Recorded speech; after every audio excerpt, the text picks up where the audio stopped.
ওই নেইমার আস্তে আস্তে আয়, আজকে এই গাছের সব ডাব কি করে ফেলাম। ওই দিন দিনের বেলায় আইসা এই গাছ ওর কাছে একটা ডাব চাইছিলাম, দেয় নাই। আজকে পুরা গাছের ডাব সাবার করে ফেলাম, একটা কাক পক্ষীও জানতে পারবো না। ওই নেইমার শোন, তাড়াতাড়ি করে আমাদের ডাব গুলা পাইরা এখান থেকে ভাগতে হইব। তো সময় বেশি না নষ্ট করে তাড়াতাড়ি চল গাছে উঠতে পারি।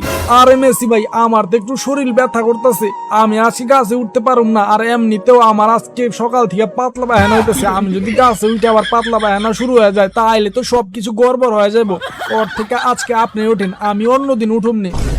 আরে নেইমার, তোরে নিয়ে আর পারি না। ঠিক আছে, তুই নিচে ঠিকঠাক মতো করে পাহারা দিস, আমি উঠতাছি।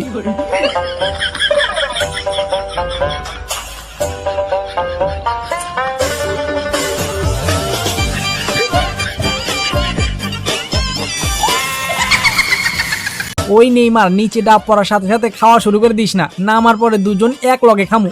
আরে মেসি ভাই, আপনি কোনো চিন্তাই করেন না, আপনি শুধু ডাবগুলা নিচে ফালাইতে থাকেন, আমি সবগুলা ডাব এক জায়গায় করে দুই ভাই মিলা এক লগে ডাব কাটতে খামু। আমি কাটতে দেবো, আপনি খালি খাইবেন, আগে ডাবগুলা নিচে ফালান। ওই আমার ডাব গাছে কেডারে, আজকে পাইছি চোর বাবাজি রে বাটে, আজকে ডাবের পানি চোর বাবাজির দিয়ে ভরা দিমু। ওই কেউ পালাবি না, ধরতে পারলে কিন্তু দুইটারই পিছন দিয়া ডাব ভরা দিমু।